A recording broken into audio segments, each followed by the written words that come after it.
5 కోట్ల ప్రజల ఆశీస్సులు జగన్మోహన్ రెడ్డి గారు ఉన్నాయి. సూర్యుడు తూర్పులో ఉదయిస్తాడు, ఒకవేళ పడమర ఉదయిస్తాడేమో నాకు తెలియదు కానీ జగన్మోహన్ రెడ్డి గారికి ఉన్నటువంటి ప్రజాబలం ముందు మే ఆఖరికి జగన్మోహన్ రెడ్డి గారిని ముఖ్యమంత్రిగా ప్రమాణ స్వీకారం చేయకుండా ఆపగలిగినటువంటి సత్తా దమ్ము ఉన్నటువంటి మగాడు ఈ రాష్ట్రంలోనే పుట్టలేదు.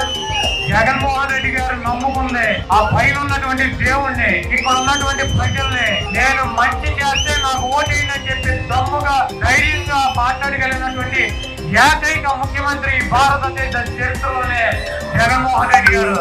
ఇటువంటి పవన్ కళ్యాణ్, చంద్రబాబు ఉత్తపుత్రుడు, దత్తపుత్రుడు, బీజేపీ వదినమ్మ, చెల్లెమ్మ, మోడీ, సోనియా గాంధీ ఎంత మంది వచ్చినా కూడా జగన్మోహన్ రెడ్డి గారి ఎంట్రుకు కూడా పీకలేరు.